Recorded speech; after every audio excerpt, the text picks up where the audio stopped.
Hello everyone, welcome to library academy. इस video में हम लोग डिस्कस करने जा रहे हैं उड़ीसा लाइब्रेरियन वैकेंसी के बारे में। ये वैकेंसी 255 सीटों के लिए निकली है। तो इस वीडियो में हम लोग 4 पार्ट इसके कवर करेंगे। पहला कि वैकेंसी के बारे में डिस्कस करेंगे, जिसमें क्वालिफिकेशन, एज और कौन अप्लाई कर सकते हैं।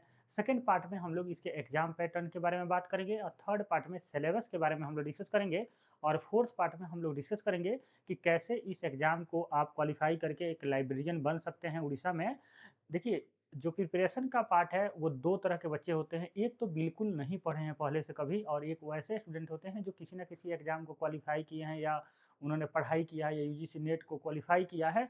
उनके लिए एक अलग स्ट्रैटेजी होता है। और जो बच्चे बिल्कुल नए हैं और वो चाहते हैं कि नहीं, हम कुछ भी नहीं पढ़े फिर भी हम एग्ज़ाम में क्वालिफ़ाई करें और लाइब्रेरियन बने, तो उनके लिए क्या कैसे प्रिपरेशन करना है, इस सब के बारे में हम लोग डिस्कस करेंगे। तो आइए हम लोग सबसे पहले डिस्कस करते हैं इस वैकेंसी के बारे में। तो देखिए, ये एसएसबी ने वैकेंसी निकाला है। जो वैकेंसी निकाला है ये उड़ीसा एसएसबी उड़ीसा लाइब्रेरियन के नाम से निकाला है। और टोटल जो पोस्ट है वो 255 पोस्ट है। तो 255 लाइब्रेरी साइंस में बहुत अच्छा पोस्ट होता है। जैसे कि आपको पता होगा कि 10-20 पोस्ट आ जाते हैं तो उसमें बच्चे जो अच्छे होते हैं वो सब सेलेक्ट हो जाते हैं।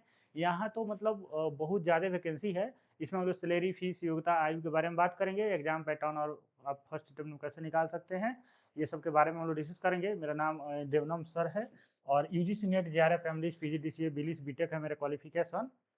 देखिए, अब बात हम लोग करते हैं वैकेंसी के बारे में। देखिए, सबसे पहले हम लोग बात करेंगे कि पोस्ट नेम क्या है। तो पोस्ट नेम लाइब्रेरियन है और ये ग्रुप बी का पोस्ट है और इसमें लेवल 9 है।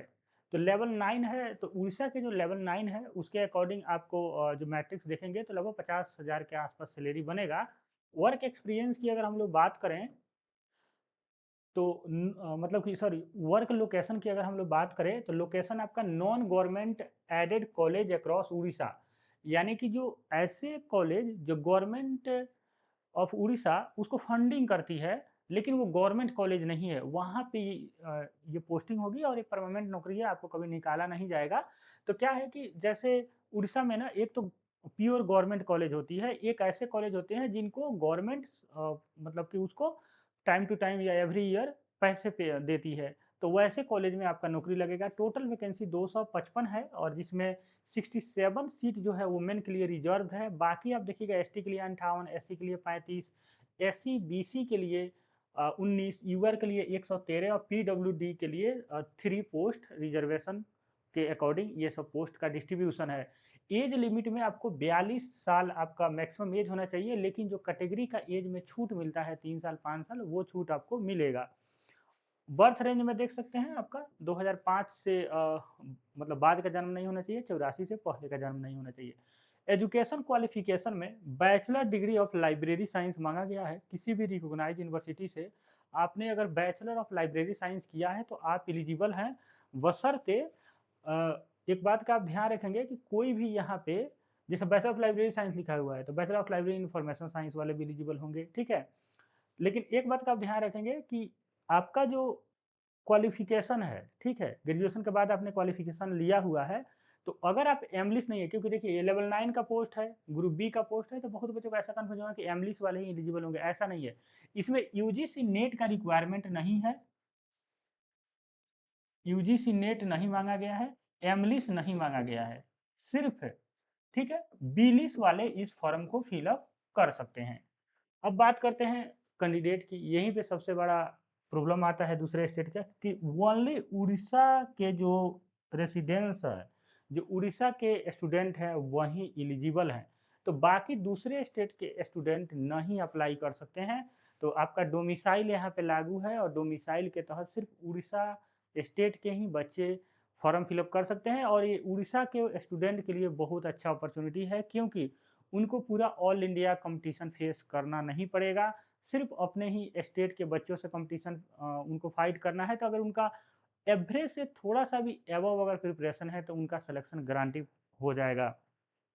एप्लीकेशन अगर स्टार्ट डेट की बात करें तो ये फॉर्म बहुत पहले आई है, 27 अप्रैल की फॉर्म आई है और 30 मई तक ये फॉर्म फिलअप किया जाएगा। तो आप ध्यान रखेंगे 30 मई से पहले ऑनलाइन फॉर्म फिलअप हो रहा है। ऑनलाइन, ऑफलाइन फॉर्म फिलअप नहीं हो रहा है, सिर्फ ऑनलाइन फॉर्म फिलअप करना है आपको इनके ऑफिशियल वेबसाइट से। अब हम लोग बात करते हैं सिलेक्शन प्रोसीजर में एग्जाम पैटर्न का, जो इस वीडियो का सेकेंड पार्ट है।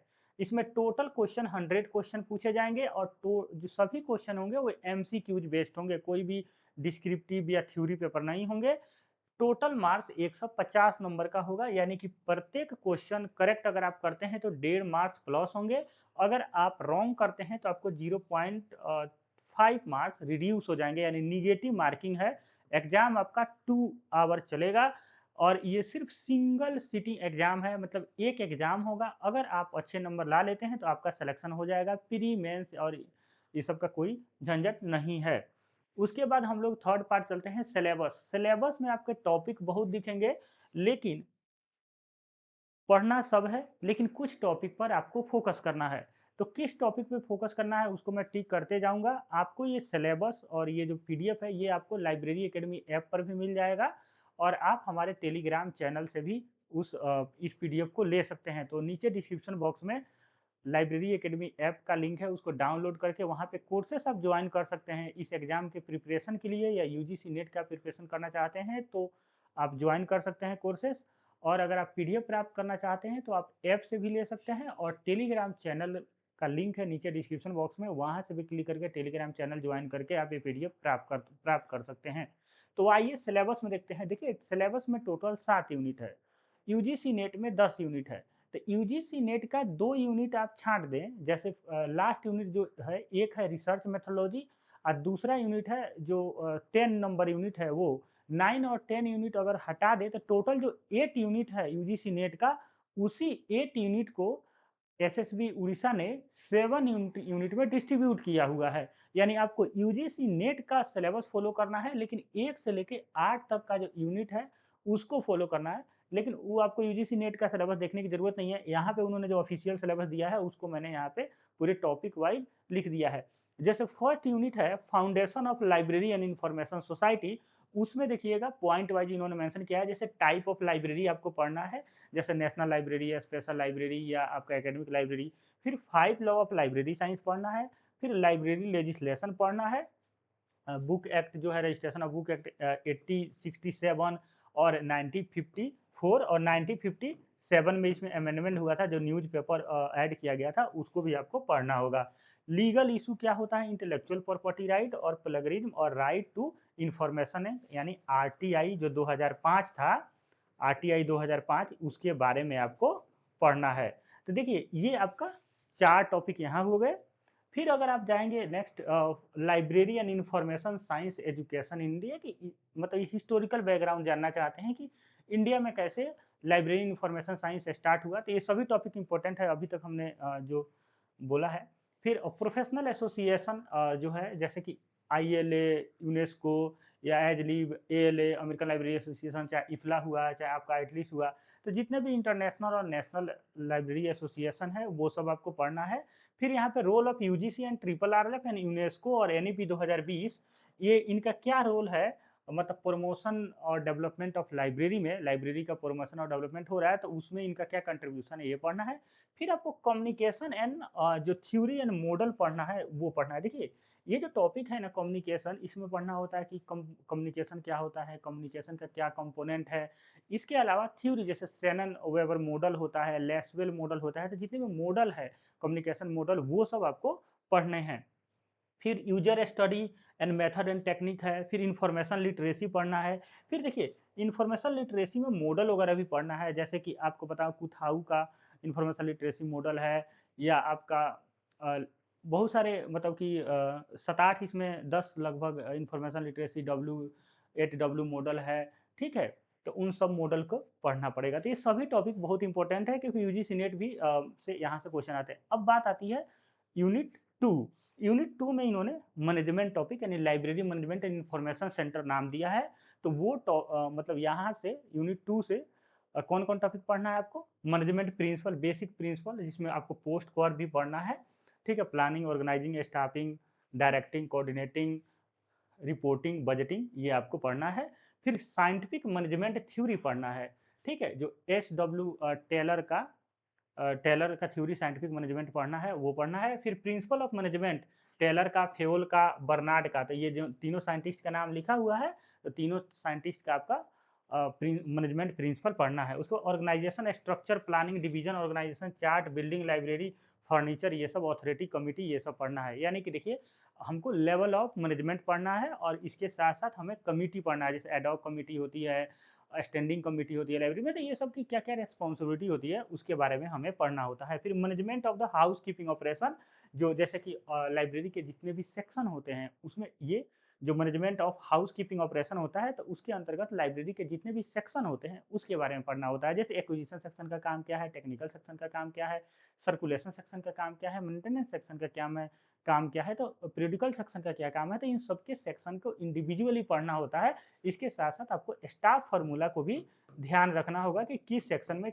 कितने यूज़र पर कितने स्टाफ रहेंगे। तो रंगनाथन जी ने स्टाफ फ़ॉर्मूला बताया, वो मैंने आपको लेक्चर में कराया हुआ है। आप अगर कोर्स जॉइन करते हैं लाइब्रेरी अकेडमी पर लाइब्रेरियन का, उड़ीसा लाइब्रेरियन का, तो आपको ये सभी टॉपिक पर लेक्चर अभी मिल जाएँगे। और जो लेक्चर बचे हुए हैं, जैसे कम्युनिकेशन मॉडल वगैरह ये सब बचे हुए हैं, तो उसको मैं आपको इंडिविजुअल लेक्चर में लाइव लेक्चर में करा दूँगा और उसमें क्या होगा कि आपको थ्योरी और फिर उस पे बेस्ड एमसीक्यू डिस्कस कराया जाएगा। उसके बाद इसमें देखिए स्टॉक वेरिफिकेशन वगैरह भी पढ़ना रहता है। देखिए मेंटेनेंस एंड स्टॉक वेरिफिकेशन पढ़ना होता है, एक्विजिशन, सर्कुलेशन, सीरियल कंट्रोल, ये सब मैंने बोला भी था, तो ये सब करना होता है। फिर 4 पॉइंट में लाइब्रेरी को ना एस्थेटिकल एनुअल रिपोर्ट वगैरह पढ़ना है, ह्यूमन रिसोर्स मैनेजमेंट, ठीक है? इसमें आपको job analysis, job description, job performance appraisal या जॉब अप्रेजल, ये सब आपको पढ़ना पड़ेगा। फाइनेंशियल मैनेजमेंट लाइब्रेरी में जैसे बजटिंग क्या होती है, मेथड ऑफ एस्टिमेशन क्या होता है, ये सब पढ़ना है, जो इन्होंने क्लियर कट लिखा हुआ है। फिर आपका प्रोजेक्ट मैनेजमेंट में जो ऑब्जेक्ट ओरिएंटेड मैनेजमेंट होते हैं, जिसमें PERT, CPM, total quality management होता है, या एमबीओ वगैरह, वो सब भी आपको पढ़ना पड़ेगा। नेक्स्ट है क्वेश्चन यूनिट नंबर 3 में knowledge organization and bibliographic description, ये क्लासिफिकेशन एंड कैटलॉगिंग यहाँ पे बात हो रही है। तो सबसे पहले आपको क्लासिफिकेशन एंड साइलेंट फीचर पढ़ना है, आपको डीडीसी, यूडीसी और सीसी। तो 3 क्लासिफिकेशन पढ़ना है, डीडीसी, यूडीसी और सीसी। उसके बाद पोस्टुलेट्स पढ़ना है, फंडामेंटल कैटेगरी यानी पीएमईएसटी, पीएमईएसटी, तो फंडामेंटल कैटेगरी इसी को बोलते हैं। फिर फैसेट सीक्वेंस, कैनन्स, ये सब आपको पढ़ना है। क्लासिफिकेशन टेक्निक में आपको डिवाइसेस पढ़ना है, जैसे टाइम डिवीजन, डिवाइस लोकेशन, ये सब पढ़ना है। फेज रिलेशन पढ़ना है, जैसे इंट्राफेसेट, इंटरफेसेट, ये सब इंट्रा एरे, ये सब पढ़ना है। कॉमन आइसोलेट पढ़ना है, एक्सिलरी टेबल नोटेशन यानी प्योर और प्योर नोटेशन होता है, मिक्स नोटेशन होता है, वो सब पढ़ना है। कॉल नंबर यानी कि कॉम्बिनेशन ऑफ बुक और class number, book number and collection number, ये सब आपको पढ़ना है। फिर model of information, formation of subject, sorry modes of formation of subject, तो जो भी mode of formation of subject है उसको आपको पढ़ना है, जिसमें डिस्टिलेशन, एल्गोमेराथन, फिर से आपको फ्यूजन, फिजन, ये जितने भी मोड्स होते हैं सब्जेक्ट फॉर्मेशन का, वो सब आपको पढ़ने हैं। फिर आपको कैटलॉगिंग एंट्री पढ़ना है, कैटलॉगिंग यानी कार्ड वगैरह कैसे बनता है। बेसिकली इसमें 2 कैटलॉगिंग पढ़ना है, AACR2 और ट्रिपल सी। तो ट्रिपल सी नहीं है तो अच्छी बात है, सिर्फ हमें AACR2 पढ़ना है और उसी का मतलब कि कैनन पढ़ लेना है, कैटलॉगिंग का प्रिंसिपल और कैनन, और इसके अलावा AACR2 पढ़ना है। और स्टैंडर्ड बिब्लियोग्राफिक में मतलब मेटा डेटा पढ़ना है, तो मेटा डेटा के अंदर बहुत सारी चीज़ आता है, जैसे डबलिंग कोर मेटा डेटा पढ़ना होता है। हालाँकि इन्होंने एक लाइन में लिख देते हैं, लेकिन क्वेश्चन पूछते समय वो होशियारी कर देते हैं। जैसे देखिए लिखे भी हैं आईएसबीडी, फिर से mark 21, CCF, doubling core Meta data, फिर आपका ओपेक और वेब ओपेक और ओसीएलसी, तो ये सब इंपॉर्टेंट टॉपिक है, यहाँ से क्वेश्चन आएँगे। तो आप ओवरऑल अगर आप देखेंगे ना पूरा सिलेबस में, तो आपको 100 टॉपिक नहीं दिखेगा, लेकिन 100 मार्क्स के पेपर होंगे। यानी प्रत्येक टॉपिक इम्पोर्टेंट इन्होंने दिया है, कोई भी ऐसा एक्स्ट्रा टॉपिक नहीं दिया है जो आपको फालतू लगे, सभी जगह से क्वेश्चन पूछा जा सकता है। उसके बाद यूनिट नंबर 4 में इन्होंने इंफॉर्मेशन सोर्स एंड सर्विसेज के बारे में दिया है, जिसमें मतलब कि टाइप ऑफ जो सोर्स इंफॉर्मेशन सोर्स होती है, जैसे प्राइमरी, सेकेंडरी या डॉक्यूमेंट्री, नॉन डॉक्यूमेंट्री, इसमें primary, secondary information, tertiary information, ये सब आपको पढ़ना है। ये सब मैंने करा दिया है अभी तक लेक्चर में। रेफरेंस सोर्सेस पढ़ना है, जिसमें बिब्लियोग्राफी, बायोग्राफी, एजुकेशनल लैंग्वेज, ये सब। इलेक्ट्रॉनिक रिसोर्सेस में डिस्कशन फोरम क्या होता है, बुलेटिन क्या होता है, सब्जेक्ट गेटवे क्या होता है। इंस्टीट्यूशनल सोर्सेस में annual report, directories, handbook, manuals, bulletin, ये सब आपको पढ़ना है। ओपन एजुकेशन रिसोर्स में आपको टाइप, स्वयं, जैसे एनटीपीएल, ईपीजी पाठशाला, ईपीजी पाठशाला है, जैसे और क्रिएटिव कॉमन्स लाइसेंस में ये आपका कॉपीराइट का लाइसेंस होता है, तो उसको भी पढ़ना है। रेफरेंस सर्विस में long range, short range reference service, इसके अलावा वेब रेफरेंस सर्विसेज जो भी होता है, जैसे क्वेश्चन पॉइंट होता है या आजकल लाइब्रेरियन एएलए का होता है, ये सब के बारे में आपको पढ़ना है। सीएस, एसडीआई, ये सब अलर्टिंग सर्विस है, आरएसएस फीड, ये सब आपको पढ़ना पड़ेगा। तो ये सब बहुत ईजी टॉपिक हैं, अगर आप प्रिपरेशन करेंगे तो सब हो जाएगा। ये सब पर मैंने लेक्चर बना के लाइब्रेरी एकेडमी पर अपलोड किया हुआ है, आपको बस देखना है और डाउट होगा तो मेरे व्हाट्सएप नंबर पर पूछ सकते हैं आप। फिर आता है 5 नंबर यूनिट, इसमें इंफॉर्मेशन स्टोरेज यानी रिट्राइवल टॉपिक है, जिसमें subject analysis and presentation, Cutter, Kaiser, Ranganathan, Fernandes and Coates. तो ये सब टॉपिक आपको पढ़ने हैं। ये सब मॉडल है, ये सब पढ़ाया गया है। आईएसएआर यानी इंफॉर्मेशन स्टोरेज रिट्राइवल सिस्टम में आपको need area, standard protocol, interpretability, जैसे Z39.5, ये सब इसी के अंतर्गत आते हैं। कंट्रोल वोकैबुलरी में थियोरस टाइप और रिकॉल एंड प्रिसीजन के बारे में पढ़ना है। इंडेक्सिंग सिस्टम, जिसमें क्विक, क्वेक, यूनिटर्म, प्रेसिस, पॉप्सी, चैन इंडेक्सिंग, तो ये सब आपको pre indexing and post indexing के अंतर्गत पढ़ना होता है। तो ये सब आपको पढ़ना है। Search strategy and searching technique के बारे में, जैसे बुलियन सर्च टेक्निक होता है, जिसमें और, एंड और नॉट गेट का इस्तेमाल होता है, तो वो आपको पढ़ना है। यहाँ पे इन्होंने लिखा है, लेकिन यहाँ पे और, नॉट और एंड लॉजिक का इस्तेमाल करके इसको बुलियन सर्च को हम लोग पढ़ते हैं, तो वो पढ़ना है आपको, ठीक है। उसके बाद सर्चिंग फीचर पढ़ना है, जिसमें ओपेक, ई जर्नल वगैरह पढ़ना है। एब्स्ट्रैक्टिंग एंड इंडेक्सिंग, तो एब्स्ट्रैक्टिंग क्या होता है, इंडेक्सिंग क्या होता है, इसमें टाइप भी पढ़ना है और इनके गाइडलाइन, जैसे कि मतलब कुछ एग्जाम्पल भी पढ़ने होते हैं। जैसे लीसा है, तो लाइब्रेरी इन्फॉर्मेशन एब्स्ट्रैक्ट, तो उसमें पूछा जाता है कि इसको कौन पब्लिश करता है। फिर इसको हालांकि प्रोक्यूस्ट पब्लिश करता है लीसा को, और फिर इसका फ्रीक्वेंसी क्या है, तो इसकी फ्रीक्वेंसी मंथली है, क्वार्टरली है, इस तरह से आपसे क्वेश्चन पूछे जाते हैं। तो इसके टाइप, इसके डिफिनीशन, और इसके बाद इसमें कुछ इंपॉर्टेंट एब्स्ट्रैक्ट जो है वो सब आपको पढ़ना है। फिर एआई पढ़ना है, एक्सपोर्ट सिस्टम के बारे में। यूनिट नंबर 6 में आएंगे तो टोटल कंप्यूटर है, मतलब कि इंफॉर्मेशन टेक्नोलॉजी एंड नेटवर्किंग के अंतर्गत आप देखेंगे तो टोटल कंप्यूटर है, जैसे computer component, hardware characteristic, hardware type of software, computer database management जो सिस्टम है वो। फिर से प्रोग्रामिंग लैंग्वेज है, देख लीजिए, object oriented, procedural, high level language. Networking में टोपोलॉजी है, type of network, LAN, MAN, वैन पढ़ना है आपको। इंटरनेट में web browser, W search engine, internet ही पढ़ना है। प्रोटोकॉल में H T P, S S T T P, F T P, S M T P, T C P, I P, U R L, ये सब आपको पढ़ना है। Computer total. अब यूनिट नंबर 7 जो कि लास्ट यूनिट है, इसमें आपको ऑटोमेशन एंड डिजिटल लाइब्रेरी पढ़ना है। तो इसमें ना सबसे पहले तो ऑटोमेशन पढ़ लेने का, ऑटोमेशन क्या होता है, कैसे बेनिफिट है, ये सब। फिर इसके जो सॉफ्टवेयर है ना, उससे क्वेश्चन पूछेंगे, जैसे सॉल है, कोहा है, ई ग्रंथालय है, डी स्पेस है, ग्रीन स्टोन है। तो ये सभी सॉफ्टवेयर के इन्होंने नाम भी दिया हुआ है। RFID technique, QR code, biometric, ये सब आपको लाइब्रेरी ऑटोमेशन कंपोनेंट के अंतर्गत आते हैं, ये सब पढ़ना है। बाकी सभी लाइब्रेरी ऑटोमेशन जो लाइब्रेरी के जो डेली बेसिस पे काम है, जैसे एक्विजिशन, सर्कुलेशन, वो सब कैसे होंगे, वो सब के बारे में आपको पढ़ना है। उसके बाद अगर हम लोग बात करेंगे डिजिटल लाइब्रेरी सॉफ्टवेयर में, तो आप देखेंगे कि यहाँ पे सब इन्होंने सॉफ्टवेयर के भी नाम लिखा होगा।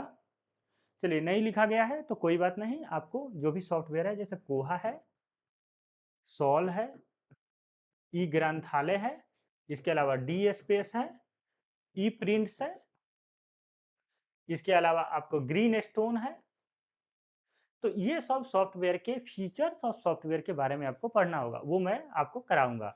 अगर डिजिटल लाइब्रेरी के अंतर्गत कुछ करेक्टरिस्टिक स्टैंडर्ड होते हैं, जैसे DOI, डिजिटल ऑब्जेक्ट आइडेंटिफायर इसको बोलते हैं, इसके बारे में पढ़ना है। नेशनल और इंटरनेशनल इनिशिएटिव, तो अगर ऑब्जेक्ट आइडेंटिफायर के अंतर्गत आ गया तो ISSN भी हमें पढ़ना होगा, और ISBN भी हमें पढ़ना होगा, ठीक है। नेक्स्ट है digitization, planning, section material, hardware, software का क्या क्या रिक्वायरमेंट है। डिजिटल प्रिजर्वेशन मेथड, टेक्निक पढ़ना है। और आपको कुछ इंस्टीट्यूशनल रिपोजिटरी और स्टैंडर्ड के बारे में आपको टाइप वगैरह पढ़ना है, जिसमें tool, roar, door, Sherpa, Romeo, ये सब। ये जूलियो रोमियो नहीं है, ये दूसरा कुछ रोमियो है। ये प्रिजर्वेशन, डिजिटल प्रिजर्वेशन एक तरह के प्रोग्राम है, तो ये सब के बारे में आपको पढ़ने हैं। आर्टिफिशियल इंटेलिजेंस में चैट जीपीटी वगैरह, Gemini, expert, robotics and library, cloud computing and big data के बारे में आपको पढ़ना है। तो ये तो रहा टोटल सिलेबस, ठीक है। अब हम लोग बात करते हैं प्रिपरेशन के बारे में। तो देखिए, जो लोग यूजीसी नेट क्वालिफाई हैं और उनके पास प्रॉपर नोट्स नहीं है, लेकिन उनको लगता है कि ठीक है हमने नेट क्वालिफाई किया लेकिन हमारे पास थोड़ा सा कुछ कमी है, तो उस केस में वो सब बच्चे लाइब्रेरी एकेडमी पर कोर्सेज ज्वाइन कर सकते हैं। कोर्सेज का जो फी है 1999 है।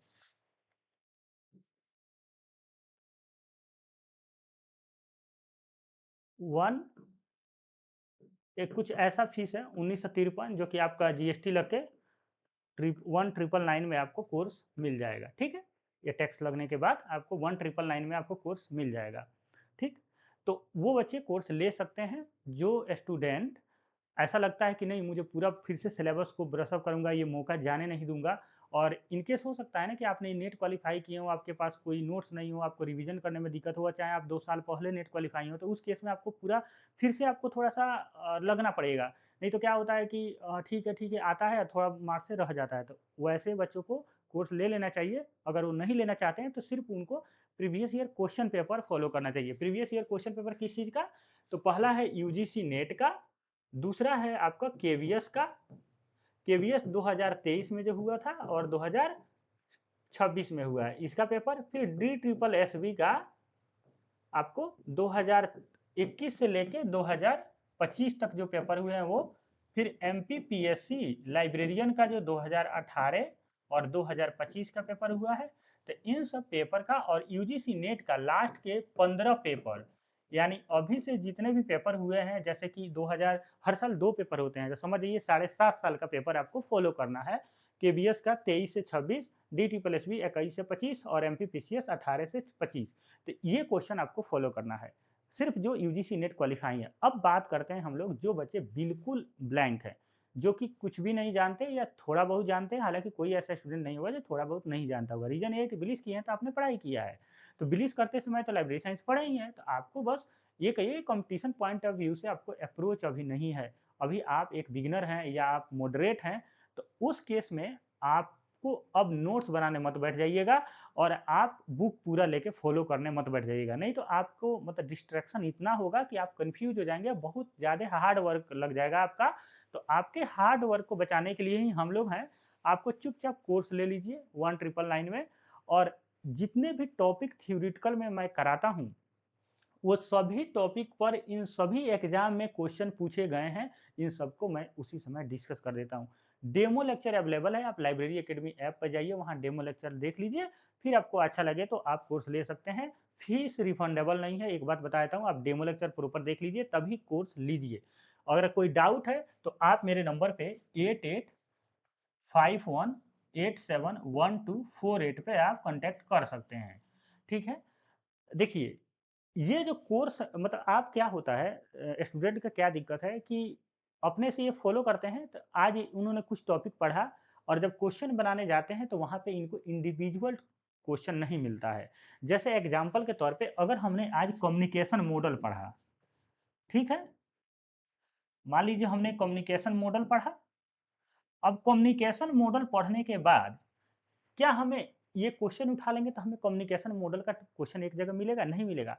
ये मेरा रिस्पॉन्सिबिलिटी है। मैं जैसे कम्युनिकेशन मॉडल पढ़ाऊँगा तो इन सभी एग्ज़ाम में ये 30-40 पेपर में अभी तक जितने भी कम्युनिकेशन मॉडल का क्वेश्चन पूछे गए होंगे, वो सभी क्वेश्चन को एक जगह मैं इकट्ठा करवाता हूँ और फिर आपको ये थ्योरी पढ़ाने के बाद उस क्वेश्चन को डिस्कस कराता हूँ। इससे ना आपकी अप्रोच, आपकी सोचने की जो राइट सोचने की जो एबिलिटी है, ये डेवलप होती है और फिर आप सेलेक्ट हो पाते हैं। तो आई होप आपको ये सारे चीज़ें समझ में आई होगी। फिर भी कोई डाउट है तो आप हमें कमेंट बॉक्स में कमेंट कर सकते हैं या हमारे नंबर पे व्हाट्सएप नंबर है ये, इस पे आप मैसेज कर सकते हैं। और कोर्स ज्वाइन करने के लिए लाइब्रेरी एकेडमी ऐप को फॉलो कर सकते हैं, मतलब कि डाउनलोड करके वहाँ पे कोर्सेस जैसे-जैसे आपको कहा जाएगा वैसे पेमेंट करना है ऑनलाइन और आप इनरोल्ड हो जाएँगे।